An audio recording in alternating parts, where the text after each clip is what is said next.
There are places in this world where the unexplained will suddenly become akin to comfort, allowing the bizarre to bleed into the atmosphere. Within the city of Jefferson, Texas, resides such a location in the form of a hotel that shares the city's name, in which the things that go bump in the night have begun to open doors, roam the halls, and reveal themselves. The question is why? Why is this happening? Having never been there, I can't answer that question. But on October 1st and 2nd, 50 of you will have the chance to join me for a weekend-long paranormal investigation at AGH Presents The Ghosts of the Jefferson Hotel.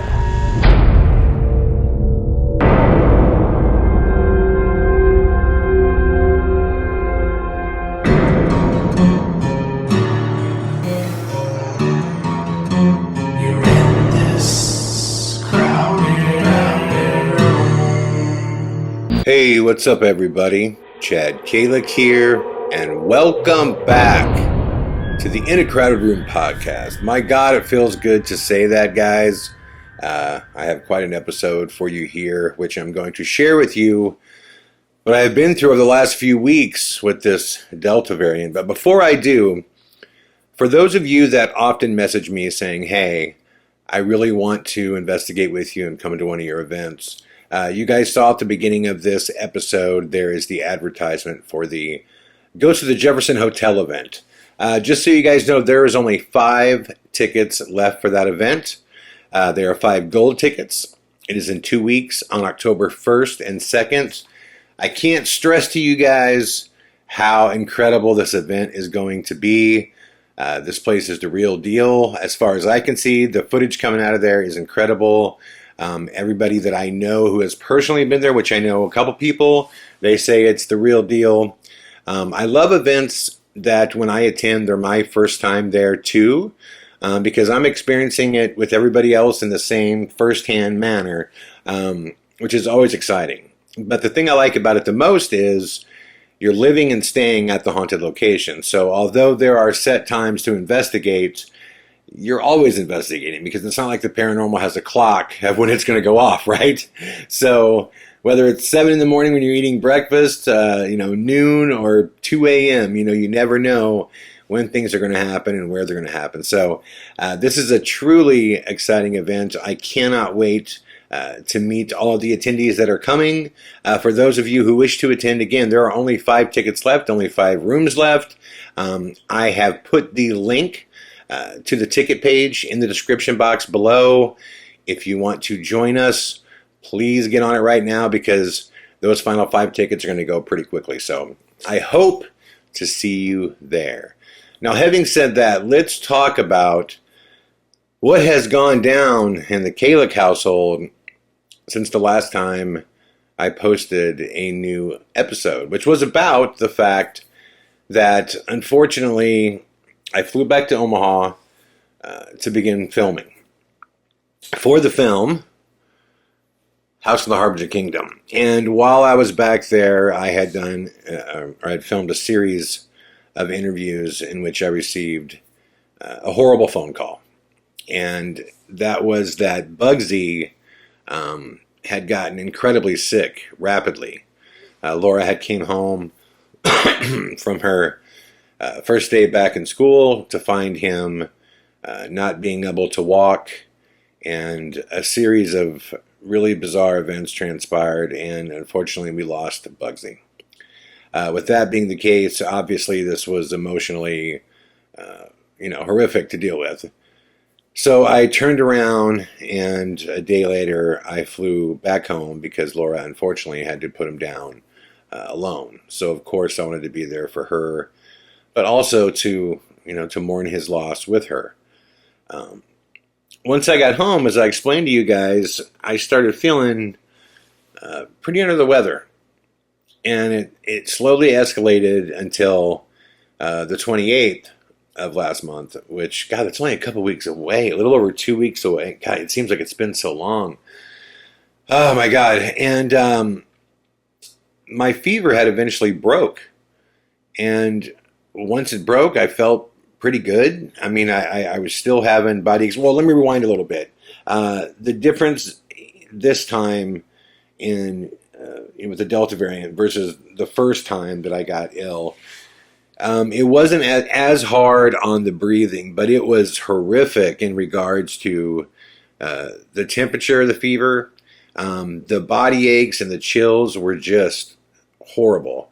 The headaches were just, it was just like having a nonstop migraine. And no matter what I took, it was just enough to, I guess, make it semi tolerable. But it was pretty horrible. So yeah, I knew that something was, definitely wrong. So eventually I went in, I got the test, found out that yes, I was in fact positive for the lovely Delta bug.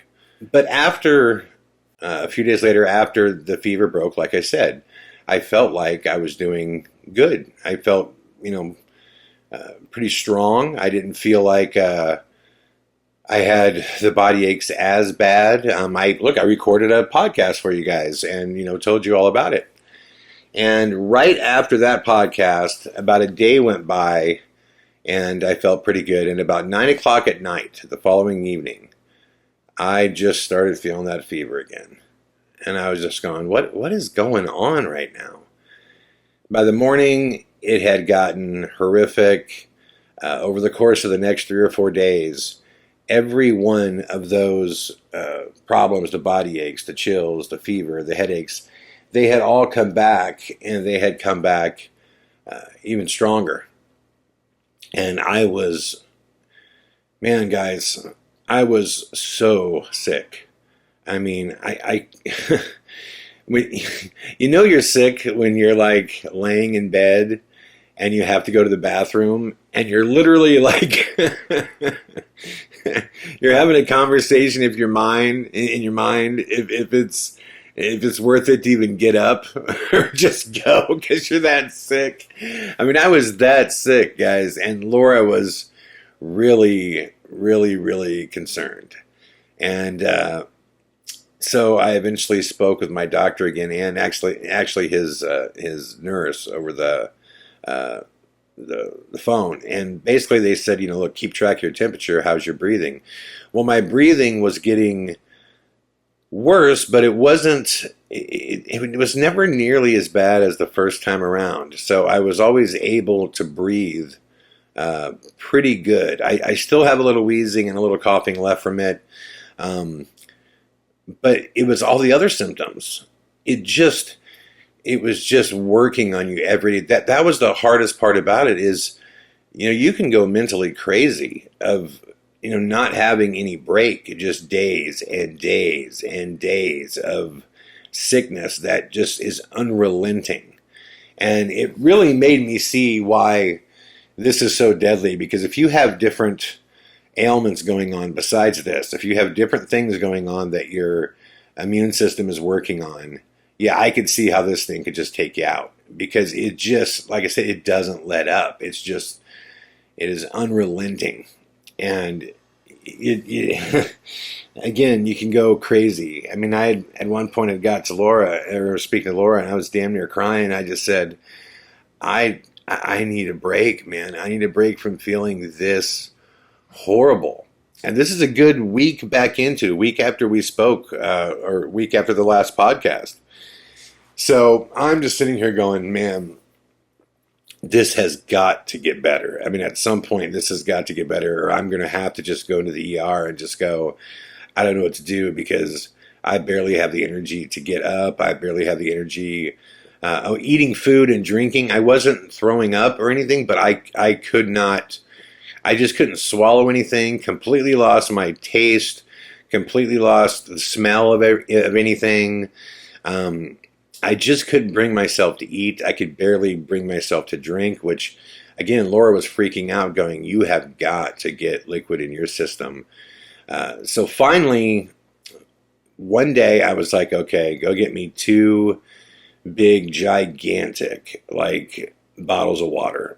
and I am just going to pound these things and get them, get this water in my system. And because the thing is, you can go quite a long time without eating food, but you can't go very long without drinking water before you're going to be in some, a real situation. And I knew I wasn't eating anything really, but the water part was getting scary. So I did. I just forced myself to just drink as much water as I could, like probably a couple gallons of water in a day time period that I forced myself to drink. And every time I would drink it, I would feel like I was going to throw up, but I wouldn't. I was able to keep it down. And about 5 or 6 hours later, I started feeling a little bit better. And it kept helping. So finally, I was like, okay, we have to get some kind of food in me. So it was like this, watermelon we started out with, and little bits of bread and crackers and soups and things like that. And the more and more I got those things in me, and the more and more I was able to keep food and water down, the more and more I started to slowly feel better. So then, this just goes to a whole different level of crazy. So then, I still have, look, I'm doing everything I can, obviously, to not work, because the one thing my doctor was saying is like, listen, you can't work through this, like you're sick, so you've got to stop. And that's always been an issue with me, is I am a workaholic. And I'm not saying that like it's some awesome thing. I'm saying it like it's not an awesome thing. In life, you have to have a balance between, work and, time with friends and fun and things you do just to relax. And I just get so tunnel visioned on work. It's just all I can do and think about. And I get so much anxiety from the amount of things that I have to do that I'm just not good at detaching. I'm definitely not good at just sitting back and focusing on myself, which is, in Laura's case, Laura's like, it's such bullshit, because the second, she's sick, I'm like totally bitching at her to just leave everything alone and just focus on herself. But it's like the advice I could never take, But I, did take his advice. I mean, he was just like, listen, you probably were on the way back to beating this, but you just jumped right back into work, and you're not giving yourself time to, get nutrients in your system. You're not taking care of yourself. And that's the truth. I wasn't taking care of myself. But anyways, so right as I'm starting to feel better, about a week ago, and when I say feel better, I mean not sick as a dog, right? Laura, it's about 9 o'clock at night, and I look over and I notice that Laura's, rubbing her forehead. I'm like, hey. And she looks at me and I'm like, what's going on?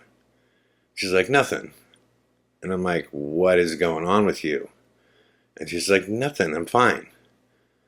I'm like, listen, if you're sick, you need to tell me right now what is going on with you. And she's like, yeah, I don't feel good right now, Chad, but it's not anything bad. I feel a little hot, but I've been, preparing for class, and I've been working. So in the middle of taking care of me, she's still working, her full-time job. And she has a whole regimen of things that she has to do to teach. She has to get tested so many times a week, and they have nurse visits, and there's external places they have to go to make sure they're healthy. There's a whole thing that Laura has to go through each day just to enter the school, which she should. Obviously she doesn't want to get any children sick. And keep in mind, I've been vaccinated, and Laura has been vaccinated too. So because Laura was vaccinated so long ago, I was honestly just thinking, maybe I was a breakthrough case, but, she should be okay. I mean, what are the chances that there would be two vaccinated people that both got, infected with, the Delta variant? But like I said, I'm just now starting to come out of this for the second time and starting to feel a little bit better. And I noticed that she's looking uncomfortable. And so at this time, just to make sure that, there's separation between us, at night she's sleeping in the bedroom and I'm sleeping on the couch. Now, the doctors had already told me that there's no way that I was, contagious anymore. Nor did they think I was when I came back, because when we went back to the dates that I first felt sick, my doctor believed that I actually probably contracted the Delta variant when I flew out to Omaha, because there's only like a 3 to like 4 day period, they think, in that area, in that ballpark. Now, let me also say this too, guys. I'm no doctor, so everything I say here, meet with your own doctor. Don't take anything that I say as medical advice or anything like that. Just the drill, right? You always hear people say this on YouTube videos. It's just because I don't want anyone. Every condition is different. But my doctor said that he felt like I contracted it when I went to Omaha. And by the time I got back, at the very least, there may have been a small window that I might have been contagious around Laura. But the week after I got back, Laura had been tested at her school and she was negative. So had I been contagious around her and she got anything from me, then it wouldn't have been when I came home at that time. It wouldn't have been possible, basically, is what I'm saying. But anyway, she says, no, I'm just feeling run down. I'm a little hot, but don't worry about it. I'm okay. Thankfully, this was a Friday night. It was actually last Friday night. Well, by the time the morning comes, I had just woken up, and Laura walks out and lays down on the couch, and she's like, I am so sick. I'm like, oh, you're kidding me. And I'm like, what is going on? She's like, I can't drink water. I can't without throwing up. She's got a horrendous fever. I mean, horrendous. Like, I could feel it. I put my hand on her back, her forehead, her butt. Like, she is so hot. Now, again, guys, I'm not even like close to better. I'm just now starting to feel okay. And I'm watching her just sick as can be. And I'm like, oh my God, we are both fixing to go down. I'm saying, what are the chances that this happens to Bugsy and he passes away? I come home, get deadly sick. Now Laura's sick. But I'm confused because I'm like, again, she gets tested when she goes to school. And unless a child brought it to her, which is rare that happens, but certainly possible, how could this happen? And she's like, I don't know if this is what this is or not. But I am so sick. And I'm like, okay, well, what can I do? I'm like, I could barely move at that time. And I'm like, whatever you need, I'm going to take care of you. That's the drill. I'm feeling better than you are. So I'm on take care of you mode. And so basically I just spent the whole day, making and bringing her coconut water, ice cubes, and because it's that bad, she can't put fluid in her system without throwing it up, and she can't eat anything. And again, she's going from being massively hot to massively cold, and this goes on for like a good 24 hours. So we know right away, and she knows right away, she has to get retested again. Well, she had just gotten retested again on Thursday, the day before. So we know it takes like 48 hours for them to get those tests back. So we're waiting to see if on Thursday's test, on Saturday, she'll find out. We're waiting to see if she has the Delta variant or any version of the Roni, as we call it, on Saturday. And we find out that she's negative on Saturday. And she's like, oh my God, well, but what is going on then? And I'm like, I don't know, because she's also has horrific headaches that won't stop. The neck muscles around her neck, she's saying, are just killing her. And again, the fever is just really high, like to the point where I'm like freaking out. And the scariest it got is that following Saturday morning, I had finally dozed off for a little bit, and I woke up and she was asleep, but her body was just like her whole body was shaking. So I was just going, whoa, my God. So I slightly woke her up, and I'm like, hey, listen, I'm like, your body's shaking. I need you to, suck on this ice cube, and you got to get water in your system. And she didn't even remember any of this. So to make a long story short, It takes her 2 more days to start, like the beginning of this last week, to start feeling a little bit better, and which she again has to go through another process of testing, in which they kept her out of school until Monday, and we found out that she had the flu, but not the Rona. It was just the normal stomach flu. There's a stomach flu that's going around right now that's ripping through West LA like crazy. So she contracted that from somebody else. So again, what are the chances that I get the Delta, she gets a stomach flu, Bugsy gets this other dog? Like, there is something really unhealthy in California, man. And there's a lot of things I could probably point to, and that I could, tell you what I think is going on. And I think it has a lot to do with the fact of this rat population is through the roof, the homeless population is through the roof, the amount of outdoor urination that is unsanitized. LA is just a dirty, dirty, dirty place right now. And they're doing things to try to hide it where no one can see it. But if if you're native to the place like us, and so anyways, at that point, it's just like, period. Everything's on shutdown until everybody just gets better and starts feeling better. My doctor said to me, you cannot return to work until the 16th. So I didn't. That's why everything's been completely shut down, guys. Laura finally, thankfully, is feeling pretty good. I'm feeling really good, and this has been the first day that I could say that in probably 2.5 weeks. And the reason I wanted to bring this up again with you guys is because, first off, thank you all for the messages. A lot of you just spend so much time on these long messages that you write me, and it means the world to me. The fact that you would take that much of your time to really wish me well and share different things you want me to read, and about the different, bugs going around, the different sicknesses, and just the well wishes. 95% of the emails and messages that come through are just these very loving, caring messages that really, really do matter. And it just means a lot to me. But the other thing I really wanted to bring up, guys, and this isn't a political show or a political podcast, and I'll never let it become one, because politics is such a personal thing, and it's so different with each person, so I don't want this to be a political conversation.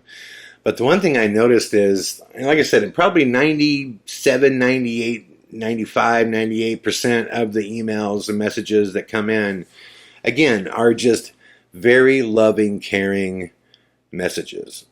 But there is a percentage when it comes to this topic and the topic of vaccines that are just venomous messages, just filled with hate and rage. I had, some guy messaging me, telling me, how much of an idiot I am, and that I should be, taking this other medication that Rogan took, and, and somebody else, telling me that I should be using my platform to promote truth and not the BS that's around.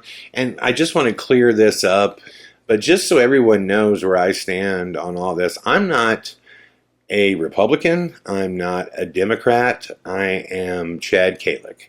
There are sides of both aisles that I agree with and disagree with, and, there's no one color that you could paint me. There's things that I'm very conservative about, especially in the financial world. There are things in socially that I'm very liberal about, and that's fine. I don't have any issues with anybody who feels differently than me about certain subjects. When it comes to the vaccine and whether or not you should or shouldn't get vaccinated, my honest opinion is, when it comes to putting something in your body, you should have the freedom to choose what you put in your body. And if you've done the research and something tells you not to put something in your body and you feel you really don't want to, whether anybody disagrees with you, whether I disagree with you, if I felt that the vaccine was horrible for me and it was going to, hurt me or whatever. Like if I did all that research and I really felt that, I always look at the other side. Like no one should be able to force me to take that. But that's just my opinion. It's just how I feel. I feel like when it comes to freedoms, they're just extremely important. And anytime you start limiting them, whether it be freedom of speech or what you put in your body or freedom of choice over a multitude of issues, freedom is what makes us individuals. It's what makes America special. It's what makes the art of the world. Freedom, the ability to just have the right to choose, especially what we're going to do to our body. Now, I've been vaccinated, and someone asked me in the comments, do you feel like, you got sick because you got vaccinated? I don't. Is that possible? Could be. What I feel like is I would have gotten much sicker had I not had the vaccination. That's how I feel. It's my opinion. If you disagree with me, I don't hate you for it. I don't think you're a bad person. I don't think you're stupid. The reason I'm saying this is like I've just never received, like I said, it's a small percentage, but they're just venom-filled messages of people who are so angry, and I don't understand the anger and all of it. I mean, we're all in this together. But here's, I guess, the point I want to make above all that is whether or not you should get vaxxed or not vaxxed. Should you wear a mask? Should you not wear a mask? My partner Thomas is just a really brilliant guy and really intelligent, just well-traveled, super smart guy. And we were talking about this as well. And I could tell you this after going through what I just went through. The one thing that I don't see being pushed, which I think is the most important thing throughout this entire, pandemic, the information that should be being pushed out there is how to make your immune system stronger naturally. Because again, when I was sick throughout this entire time period, the thing that I could see that would get people, that would ultimately take lives, is the fact that this is a relentless sickness. It just keeps coming and keeps coming and keeps coming. It just doesn't let up for such a long time period. And like I said, if you had other ailments and other things that caused your immune system to already be active, I could see how you could start losing the battle. And I wish there was more information out there, explaining to people natural ways, of that you can strengthen your immune system, but also the importance of just good health and the importance of trying to do things right. I mean, I am battling like hell right now to stop smoking. I mean, it's just an eye opener to me. It's not something I should be doing. It's not something that is good for me in any way, shape, or form. Thankfully, I've gotten the weight loss going in the right direction. I'm now 135 total pounds down. I've reset my goal for 160. Thankfully, I eat very well as far as health goes. I got a wonderful wife who makes sure of that, but I also need to increase the amount of exercise that I do. Getting strong, being a strong, healthy person is what I think will be the most beneficial thing when it comes to dealing with these illnesses. Because I don't think that, the Rona, is going to go anywhere. I think it's going to be something that every single year there's going to be a new vaccine that comes around, just like the flu. And also for those of you that there's, like I said, a couple people were like, you called me every name in the book, and I can't believe you've taken this, this vaccine. And well, just so you know, I mean, just to prove my point that I'm not either side of any equation, I've never taken a flu vaccine at all. I don't take them, and I've never wanted to, because when I was younger, my father really stressed to me that it's best to let your body fight it and build up its own immune system to it. So that just stuck with me. I've just never got the flu shot, and every year Laura would, and she always has. And it's not like I woke up and said, "You idiot," and just got mad at her. I mean, she's a very intelligent person. Made sense to her to get it. She chose to do it. It's always worked well for her. I've chose not to get the flu shot. It's always worked well for me. So why did I get the vaccination, for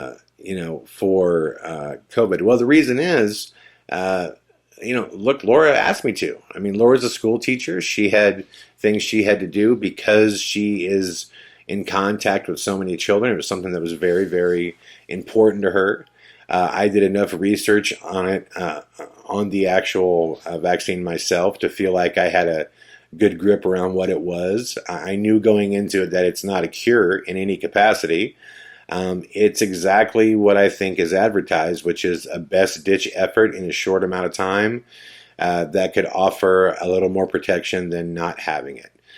Do I believe that it's that? Yes.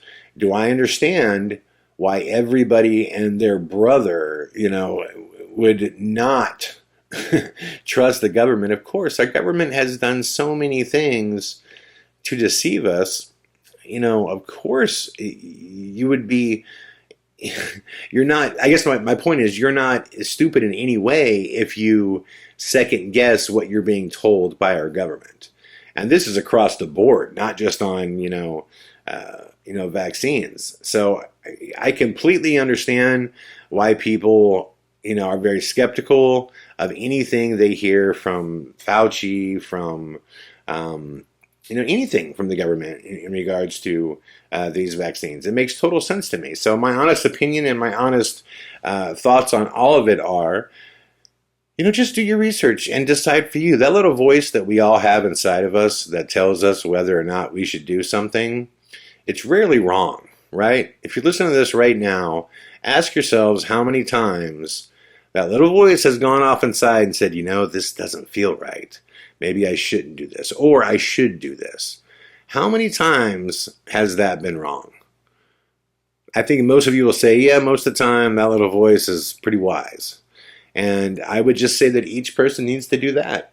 Decide what is right for you, what feels right from you, and, like everything else in life, live your decisions. Because, I can't be held responsible for anybody else's health, nor can anybody else be held responsible for mine.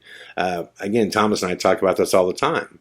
I mean, if I'm going to tell my neighbor whether or not they should have a vaccine because it's, healthy for them, or it could be healthy for me. Well, if it's my job, Thomas and I talk about this, if it's my job to be healthy, and from that degree, then I'm going to need to see all their medications. I'm going to need to see all the food they eat. I'm going to need to know all the friends they have and who brings anxiety to their life. I'm going to need to, you know what I'm saying? Like, there's no way that you could, decide someone else's health and what they should do for them, based upon how it's going to affect you. There's just no way to do that.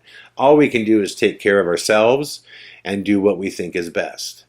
And when it comes to what we put in our body, I can't imagine a greater decision in regards to freedom than that. Again, I chose to do it. Made sense to me. Totally glad I did it. I felt like it kept me out of the ER, which I was pretty damn close to going. And what I can tell you all is, and you don't want this. I'll just put it that way. You don't want this. It was not fun. I told you guys I was honest with you the first time around, way back in the day when I got it. It wasn't that bad. I mean, for me, it wasn't. For me. Now, again, I know that age and, pre-existing conditions and all those things have, a ton to do with, the survivability of this. But the first time around wasn't that hard for me. This was hard.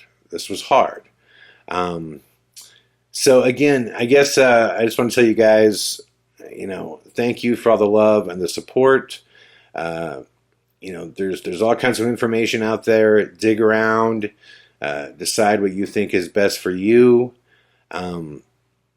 Regardless of what I did or what Rogan did or who cares, like that doesn't even matter. Just, decide for you. Listen to that little voice. And then, like all things in life, once we make decisions, we live with them. And, we do, we move forward. And hopefully we could, you can each find a place that, you feel good about your decision. And, I do feel good about mine. And like I said, to the 98% of the people that sent loving messages, regardless of which side of the coin you're on. I thank you all. To those who have sent these really venomous messages about it, man, people aren't the evil here, man. We shouldn't be fighting against each other over this. Everyone's just trying to survive and find health and happiness, man. So hopefully, there's a way to discuss these things without having it become, like a position of war almost. It doesn't make any sense to me. So, guys, this is the last I plan on really talking about this stuff, just because I don't want this to be a political podcast. Politics just don't excite me that much. But I did want to share this information because it's relevant and it's my experience. It's what I had. So I hope this helps in some way, but thank you guys for being there for me. Thank you for the messages. I am so freaking glad to be back. I am so glad to feel healthy enough to record this right now and get ready for a whole bunch of In a Crowded Room podcast episodes. And again, one more time, if you want to join me in 2 weeks in Jefferson, Texas, 5 tickets remain to AGH Presents The Ghost of the Jefferson Hotel. The ticket link is in the description below. I hope you all enjoyed this episode. Much love and all the best.